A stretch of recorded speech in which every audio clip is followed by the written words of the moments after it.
Our first storyteller tonight is someone you all know, or many of you know, rebooters know. If you've come to the reboot once, you are a rebooter. That's how I term it. So he's coming up here. He is so happy to get up here. He can't wait. This is Michael Kaplan.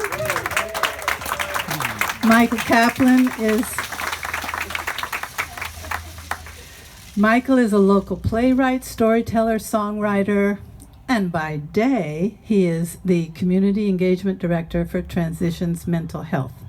Michael is incredibly grateful not to be telling tonight's story on Zoom. Please welcome Michael Kaplan, and his story is Trouted.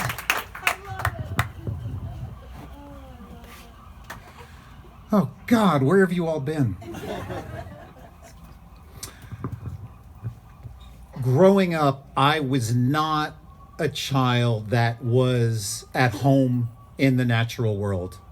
I was much more at home in a darkened movie theater. And this tracked with my family. My parents did not love nature. They were not drawn to nature, but they did feel like we should pay our respects to it, like to distant relatives that you would have a painful forced conversation with. And we didn't, as a result, really get out into the elements. We didn't surrender to the natural forces. Absolutely, we didn't camp. My parents were of that demographic. They were urban, middle-class, aspirational, Jewish intellectuals, and my mother just felt that the only reason to sleep on the ground was if you were a Boy Scout or a Labrador. So when my parents moved the family to California, they took note of the fact that there were all of these state parks and national parks, and they promptly made motel reservations.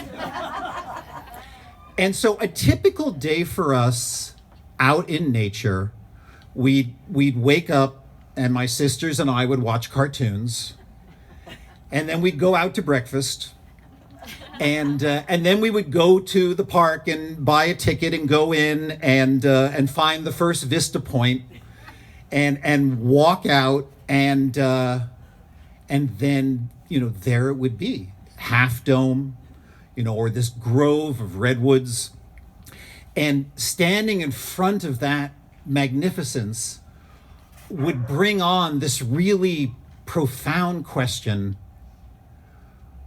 when was it okay to go back to the car? I mean, because my parents had the sense that 5 minutes was too shallow. So we would just kind of vamp, and we would read all the interpretive signage, and we would take pictures of each other, and it was like we were waiting for permission to go, like Half Dome was going to look down and say, "God, you guys really get me." But that didn't happen, and so we'd eat up the clock until my father would say, "All right, let's get lunch." And so we go and get lunch, and then after lunch we would repeat the process again, and then go out to dinner, and then back to the motel and watch TV and go to sleep. So for me at that age, nature was what happened between patty melts.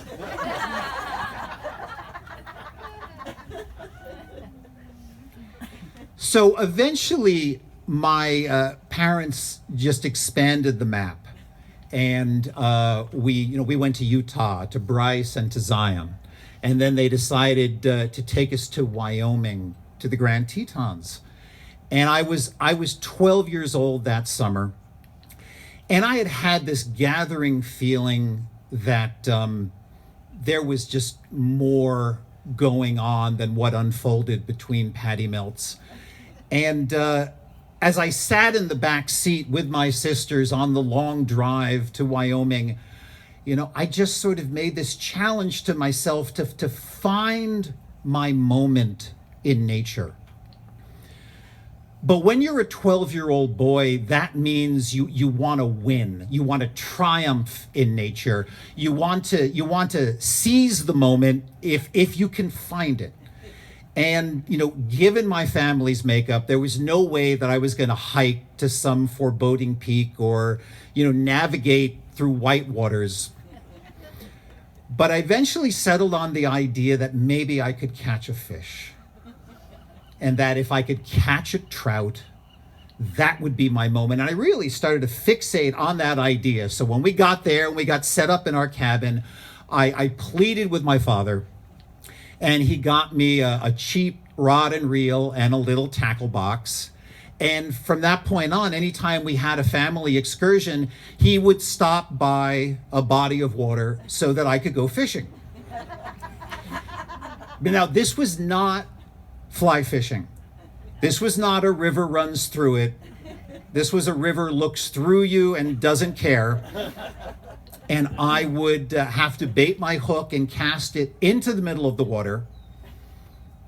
If I could cast it into the middle of the water, I was really pretty hapless.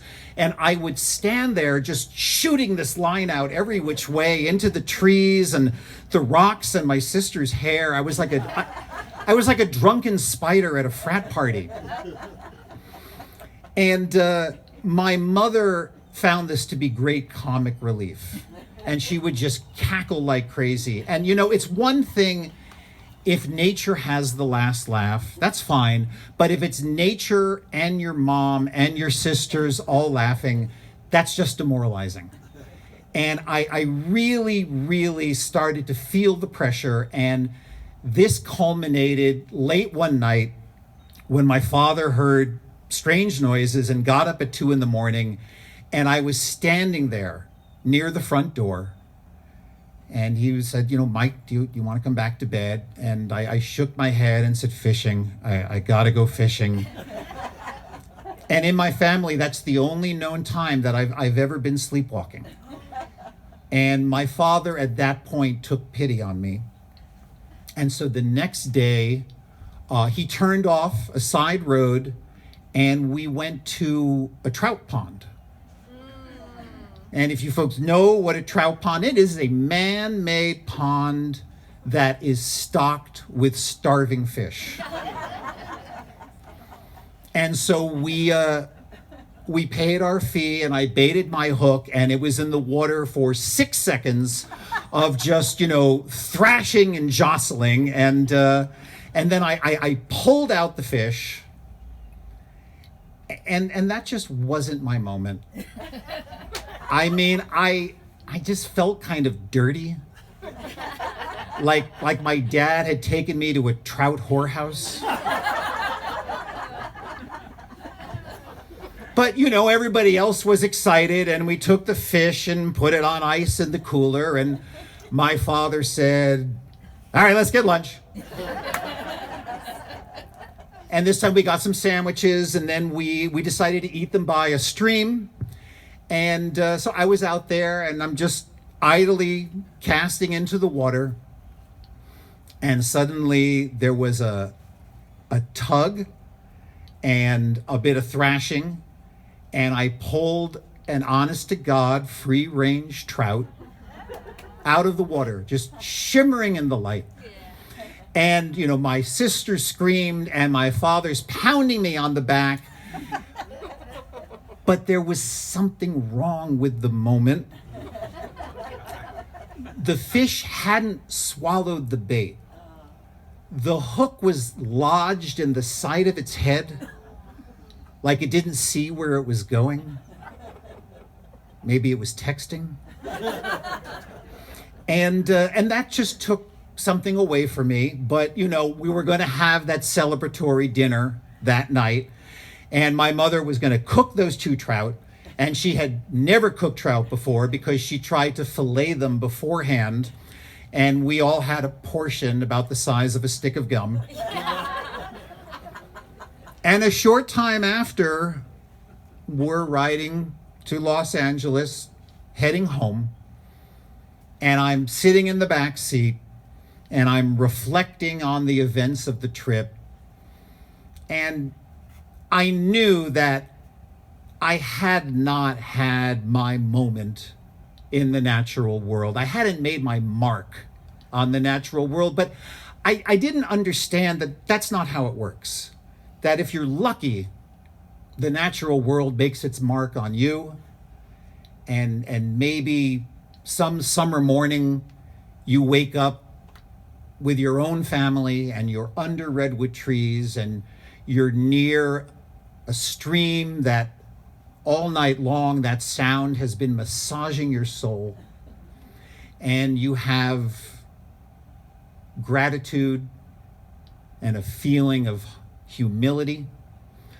But that was many, many summers in the future. This summer, if I was going to be honest, if I had to name it, this was the summer that the boy who couldn't find his moment caught the fish that wasn't paying attention. Thank you very much.